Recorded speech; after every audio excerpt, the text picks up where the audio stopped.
Hi everyone, really nice to see you all and thanks for joining this morning. My name is Christiana Stewart-Lockhart and as Ollie kindly said, I'm the Director General of the EIS Association. We are the official trade body for the Enterprise Investment Scheme, EIS, and the Seed Enterprise Investment Scheme, SEIS. For those of you who don't know, and just to give a bit of background as well, the SEIS and EIS are government schemes. They were created, well, the EIS was actually created 31 years ago by the government, because what happened was they recognized that, you know, for everyone on this call, for founders with very early stage businesses, it's very hard to get investment because it is very high risk. There is a high chance businesses will fail at this stage. So that's why the EIS was created. And then later, about just 13 years ago, the SEIS was created. So these are government schemes to encourage investment into early stage startups. And if anyone has any questions as we go through, feel free to jump in, and happy to take them as we go along.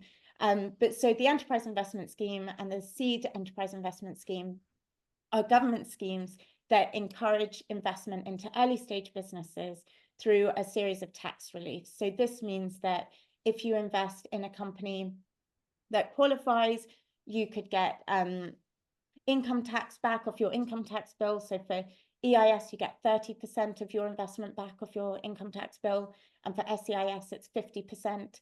You also have no capital gains tax on the investment you make if it does well. There's also loss relief, so if the business fails, you can claim additional relief on your investment. So essentially, there are other reliefs, and we've got guides that can go into them, but essentially the key thing is that the government is helping to mitigate the amount that you could lose by investing in an early stage startup. And these schemes are the best in the world. We get governments from across the world coming to the UK, asking about the schemes, trying to recreate them in their own countries to replicate the success, because there has now been more than £32 billion invested in 56,000 businesses through these schemes. So they are really, really important, and they are a key part of the UK early stage ecosystem. We're so lucky to have them here, and genuinely, I meet founders from, you know, all over the world who come and base their businesses in the UK in part because of these schemes. So if you are a founder, make sure you know about these schemes and are able to use them. As Ollie was talking about at the beginning, equity investment is just one route to go down when you're building your business. There are other routes, but today with SEIS and EIS, what I'm talking about is equity investment.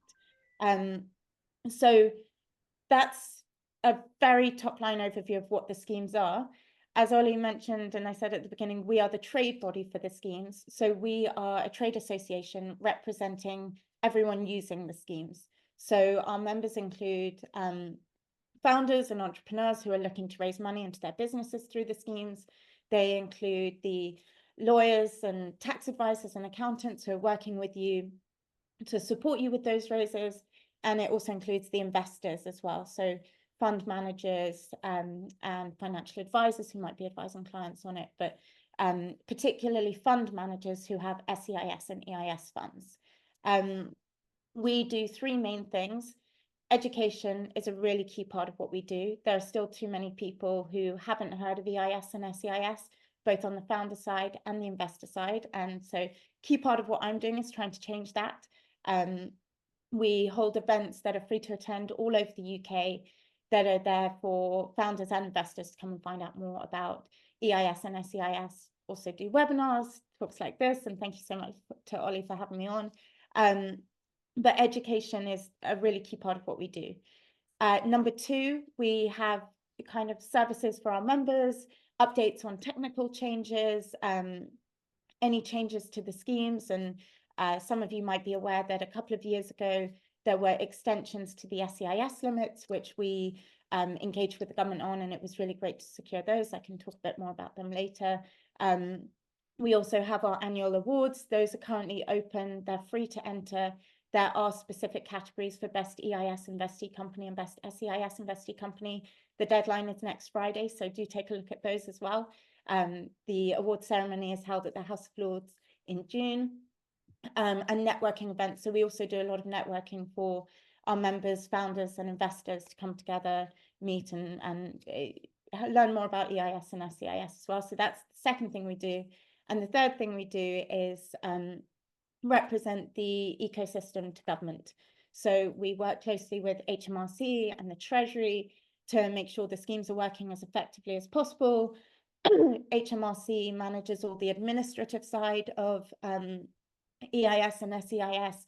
So we work with them to make sure the response times are going well, to give feedback, things like that. So those are the three things we really do: education, events and updates for our members, and representing the ecosystem to government.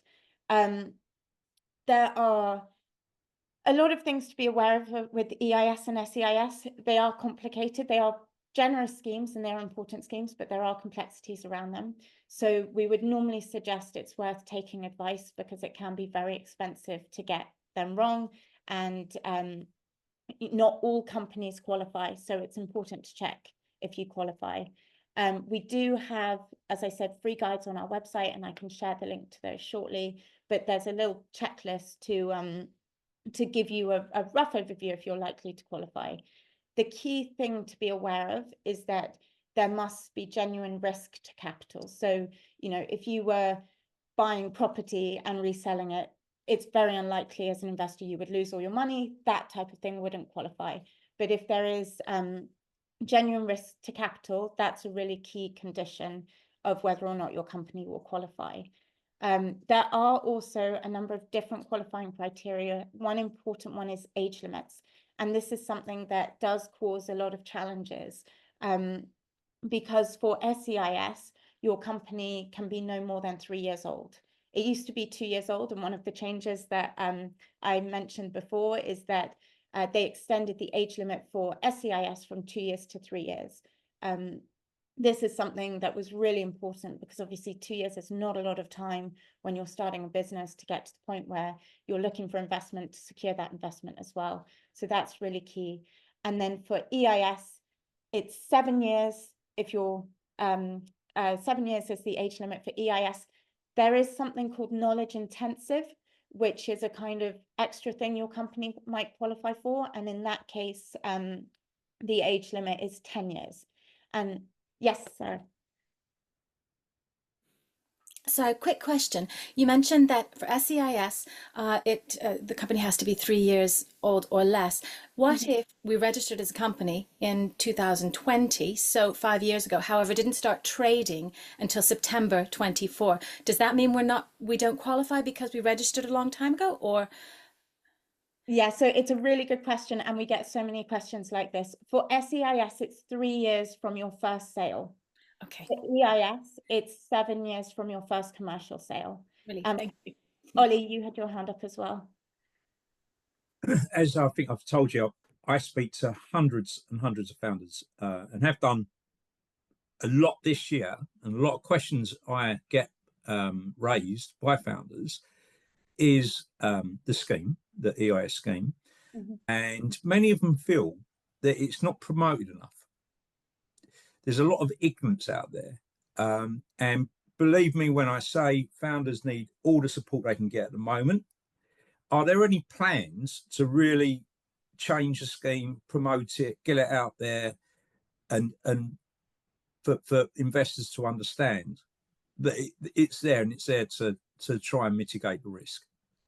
Yeah, it's a really important point, and you know, I mentioned education is the number one thing we do, because it is something we are so focused on. We are really trying to get the word out there. Obviously, it takes networks and lots of people coming together. So, you know, all the work you're doing, Ollie, is really helpful, but it is something that is so important. And what we often find as well is that perhaps, you know, if you don't have a background in finance, if you haven't come from that sector before, you're much less likely to have heard of the schemes, and that is a disadvantage to you as a founder. So we're really trying to get the message out there, but we're also talking to the government about these age limits, and, you know, explaining that often they disproportionately affect underrepresented founders, or founders who don't have a background in finance, or often founders outside of London and the Southeast, where maybe businesses don't typically scale quite as quickly. So there are all these issues with the age limits that are difficult, that do limit the time you have available to take advantage of these. But at EISA, education is a really key part of what we're doing. And as I mentioned, please do look out for these Ready, Steady, Grow events that I said at the beginning. We've got 15 happening this year. I can send all the details. They are, you know, we're going from Edinburgh, Glasgow, Belfast, Lancaster, Leeds, Manchester, Nottingham. I'm going to try and get all of them. Swansea, Bristol, Exeter, Belfast, Bournemouth, Cambridge, Oxford. We're going, you know, Birmingham. We're going all across the UK. These events are free to attend.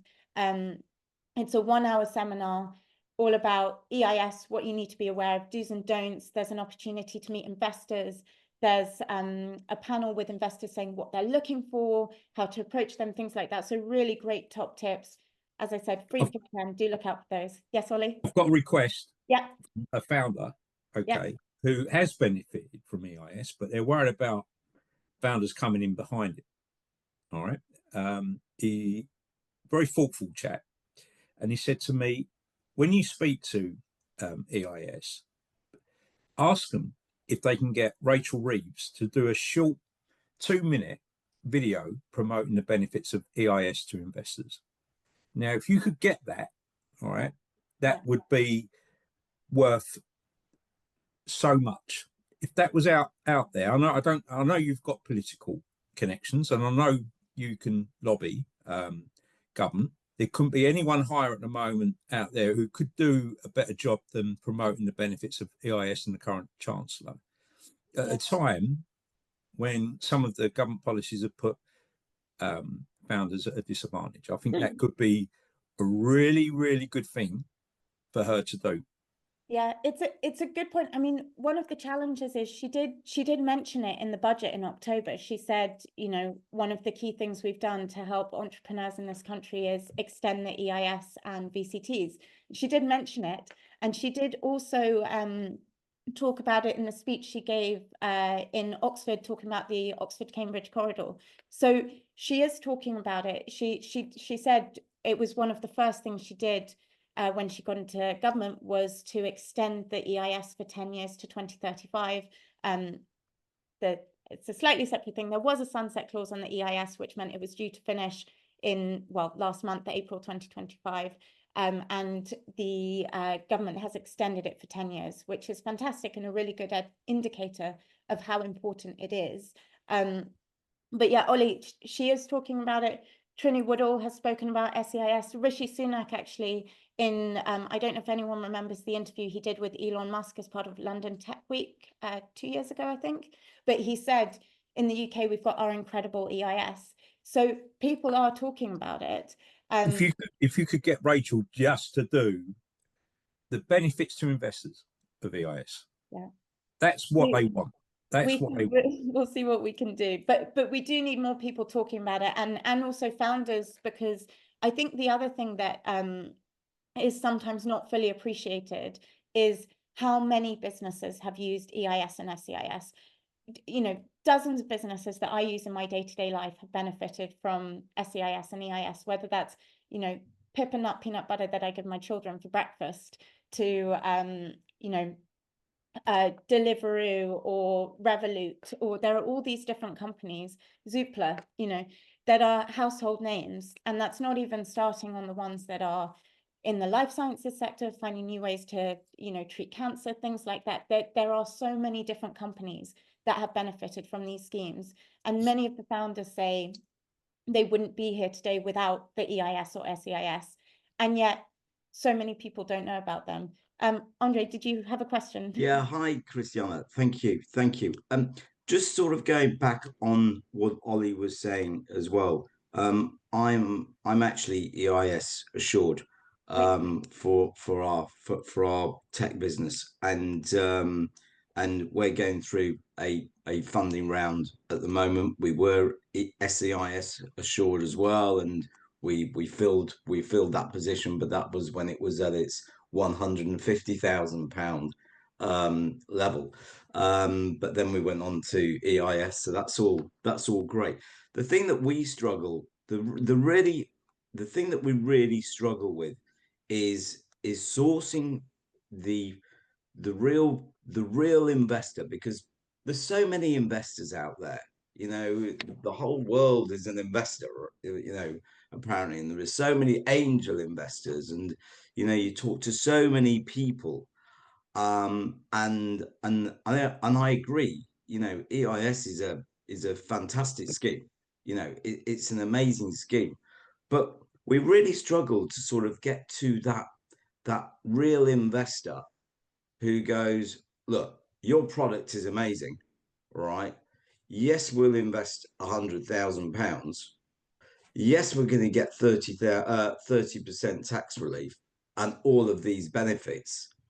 And you know, and I think also the biggest benefit to an investor again is if the company doesn't do well for any reason whatsoever, you know, they get a percentage, a large percentage of their investment back. Right. Yeah. So yeah, so you know, it is absolutely a no-brainer to the investor that, you know, in my eyes, you know, if I'm an investor and I was investing in a company that was EIS assured, it's just a no-brainer, and Very I'm just compelling. struggling to sort of get the investor to sort of go, you've got an amazing product, you know, we can really see something great here, but they're sort of umming and ahhing all the time. So what I'm basically saying, Christina, is coming back to what Ollie was saying, is it's a real struggle to get to that right investor. I appreciate that. And here's where I'm really hoping that the EIS Association can help, because one of the things that we find is, you know, I can, having worked in this area, tell you a list of investors and fund managers who invest in different sectors and stages, but that's really hard to find the information about that if you're not already in the ecosystem. And I think there are two things to be aware of. Is you've obviously got angel investors who you can approach, and there are a lot of angels out there. There's a great organization we do a lot of work with called the UK BAA. They have a directory of angel syndicates and groups, and you can look there. But also LinkedIn is a great place to find angel investors. But what a lot of people Not so don't sure, realize is, Christina. sorry, Not so sure about that. what, But still, LinkedIn? yeah. But still, go on, carry on. And then what I was going to say is there are also EIS and SEIS funds. And can you just put your hand up again if you're aware of EIS or SEIS funds? Okay. Okay. I'm glad I mentioned it then, because not many people. So funds have a slightly different model of working in that angels often, especially if it's a direct investment, they will be the one making the decision. You will be liaising with them, talking to them, and then they will invest in your company directly. There are EIS and SEIS funds, which basically they other people invest money into their fund, and then they make the decision about which companies to invest that money into. EIS and SEIS funds are funds where that investment, all the money they're investing is qualifying for EIS or SEIS, whichever the fund is, and they take a slightly different approach in that for those individuals who are investing into the fund, rather than just investing into one company, the fund will maybe invest in 10 different companies, and your company might be one of them, and so the investors' money will be spread across the different ones. Because they are investing other people's money, they have, you know, pressure on them to deliver certain returns. So they tend to be looking for companies that they really believe can scale and grow quickly. But there are, I think, more than 60 SEIS and EIS funds out there. Most of them are members of EISA. And we have a members directory on our website, and I can share the link to this, but there's a list, and you can filter by portfolio manager, and you will get a list of all the funds in the SEIS and EIS space. Not only that, but there is normally a paragraph saying what they invest in, at what stage, and what to be aware of around that, and their contact details. And one of the things that I hear a lot, and there's a big assumption, I think, that this space and this investor space is really inaccessible. How do you meet these people? It's a really closed shop. And actually, that isn't what the industry is trying to do. I think the industry is making a big effort to go out and try and find founders and be accessible. There's a real focus on warm introductions. Often people are like, oh, but I need a warm introduction. You really don't. Most of the funds I speak to, and I regularly do panels with fund managers, asking them questions around this, they say, I don't need a warm introduction. We do get some investee companies coming through, incubators or accelerators and things like that, but actually we also get some cold messaging us on LinkedIn, reaching out through the contact details on the EISA website, for example. And also a lot of them will have portals on their website that you can submit your deck through there.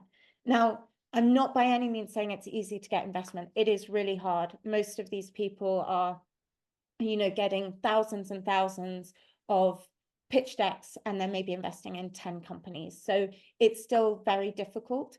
But if you can find the investors that invest in companies like yours at your stage in your sector, you're giving yourself a much better chance, and you're using your time much more effectively. Because if you're a direct consumer business, there's no point you contacting someone who only does university spin-outs. Make sure you're using your time effectively and doing that research to make sure you're targeting the investors who are likely to invest in a company like yours. And as I said, on the EISA website, we've got a membership directory with a list of all of our members in the space. Questions if they want to, but the other thing I was going to say, a top tip often fund managers say is reach out to them early. They want to get to know you and follow your journey, maybe a year or two before they're actually looking to invest in you. So don't just wait till, a month before you need the money, particularly with funds, but across the board, due diligence processes take a long time. And it's not typically, a month from the first meeting to getting that investment. It's more like 6 months, if not longer in some cases. So just be aware of that, particularly the bigger the check size gets. So that's something to be aware of. I also think advance assurance is something that is worth knowing about. I know, Andre, I think you mentioned this, you've got advance assurance. That is something you can go to HMRC and say, I think my company qualifies. I'm going to fill in all your forms and apply for advance assurance. It's not guaranteed then, just because you get advance assurance, it's not 100% guaranteed, because circumstances might change when you actually get the investment. But it is a really important document that you can go to investors with and say, HMRC says my company is highly likely to qualify for EIS or SEIS. And most funds will require that. It's not, you don't require it from an HMRC perspective to get the investment, but a lot of investors will be a lot happier if you have that document. Now, there is a bit of a chicken and an egg thing with that, in that you need to name a potential investor on your advance assurance application. But what is important to note is whoever you name, obviously they need to be interested in investing in you, but they are not obligated to then actually invest once you get the advance assurance. So if you're in conversations with funds and you ask them, a lot of them will be happy for you to put their name down to show that they are interested in having a conversation with you, but it doesn't mean they're obligated to invest. Sorry. On that point, do they need to, what information do you need about that investor? We're at that point right now. We have our form completely filled out, just need that investor and their details. What details do you need from them, and what kind of proof do you need that they have the money to invest? So often it's worth getting professional advice on the advance assurance process. And also a lot of investors, particularly on the fund side, will be happy to talk to you as well about the process. Because the thing is, if you put the wrong information at that stage, or don't give enough information, which is something that often people do, then HMRC might ask additional questions, or at the next stage, once the investment has actually happened, there might be further questions that they said, oh, you didn't disclose this at the time of advance assurance. This is actually something we need to explore further. And obviously, it can be very expensive if you don't get the professional advice, and then for whatever reason you don't qualify, and suddenly your investors have lost the 50% income tax relief or the 30% income tax relief for EIS. So I can send more details separately about the specifics, and also on our membership directory, if you filter by tax advisor, you've also got a list of people who can help in this space too. Thank you. But congratulations on getting to that stage, and great to hear you're doing that. Thank you. I'm conscious of time, Ollie.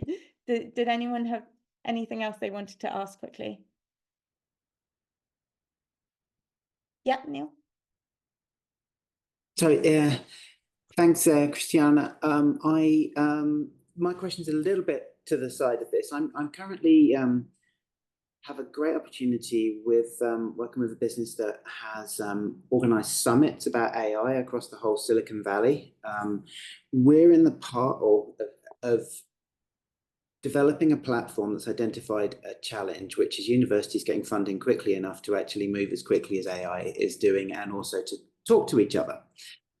We've got events happening across a lot of the key universities on the Silicon Valley, and we just want to do that as well as being part of something called the Thames Valley Information Hub, which has just been started, or no, AI Hub, sorry. We're looking at bringing founders into that as well, because a lot of people come from universities, they've got brilliant ideas, they want to turn those into businesses.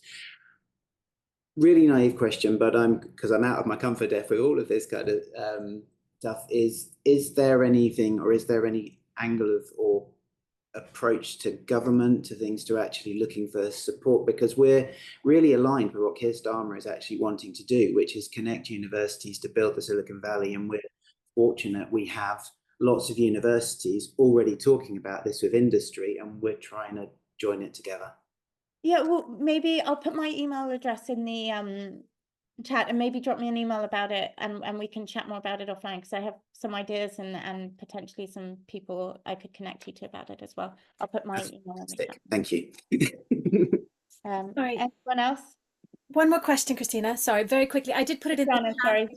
That's all right. I did put it in the chat as well, so you don't need to answer it all right now, but just some details, bullet points that we can share with investors to put into our pitch would be really helpful. Yeah, so I am actually going to right now share a link. We've got free guides on our website.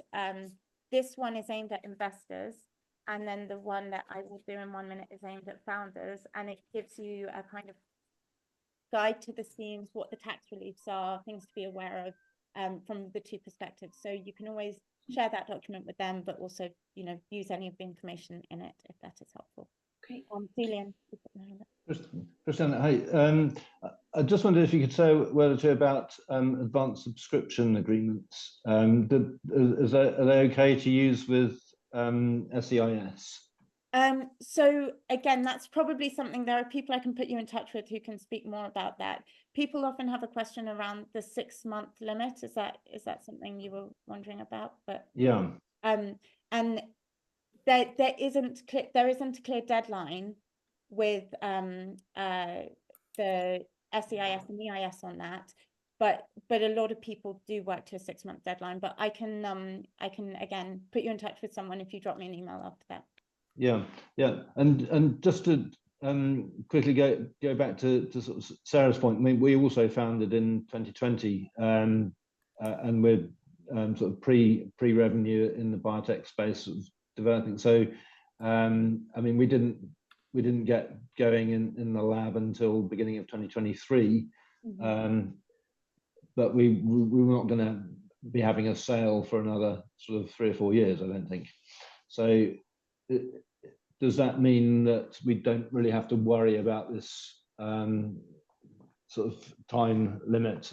Yeah, it is complicated, and obviously there's the added difficulty of COVID for many people, kind of, you know, washed out a couple of years. But Yes. it's something we are speaking with the government about it, because it is such a constraint on so many companies that should otherwise qualify for these schemes, where the age limits cause big issues. But again, I will there's someone I can put you in touch with to speak more specifically about that. But for SEIS, it is usually 3 years from the first sale. So Yeah, so I mean, until you've got a product, you're okay. So, but I'll put you in touch with someone I to guess. speak more about it. Okay, thanks a lot. Yeah, No great. problem. Just very quickly, Christina, what about non-UK investors? So to qualify, you have to be a UK taxpayer. And so that's something to be aware of. But also to qualify as an investee company, you need a permanent establishment in the UK. So there are some companies who come to the UK, but you do genuinely need a permanent establishment in the UK. And that's something that HMRC is very kind of particular about and does ask a lot of questions about. Yeah. So that's something to be aware of if you are a company that has also got international work that's being done or offices elsewhere. Okay. Any other questions or anything else, Ollie, that you wanted me to cover quickly? No, back to you, Christina. One thing I did want to say is that for the investment to qualify for the tax relief, it must be held for a minimum of 3 years. So that's something to bear in mind. Whilst it is a minimum of 3 years, many of these investments actually don't exit for 6, 7, 8, 9 years sometimes. And that's something to be really aware of, because I think when you are speaking to investors, there's sometimes a temptation to just say, okay, they're willing to invest in me, but make sure you do your due diligence on the investor as well. And it's worth bearing in mind that these relationships can last longer than some UK marriages. If you're talking about you're going to be working with these people for 8, 9 years, make sure they are people that you can work with, that you want to work with, that you are aligned with, and you can often ask to speak to other founders in their portfolio. So if they've got other companies they've invested into, you can ask to speak with them and find out what they're like as an investor. But it is worth doing your due diligence, as well as obviously the investor doing their due diligence on you. There's also different things that different funds require. Some require a board seat, some don't. Just be aware of those. Sometimes the fees that are charged vary as well. So be aware of all of those things. And but also, as I said, at EISA, we do have membership available for entrepreneurs. It's heavily discounted compared to our other members. So do take a look at that, because we do not only have the online directory, but we do also run events where we have a couple of investors on a panel, and they're talking about what questions entrepreneurs should be ready to answer, what they look for, and then we have networking as well. Much appreciated. And thank you so much, everyone, for joining today and for all your questions. Congratulations to you all with everything you're building, and best of luck with the next steps.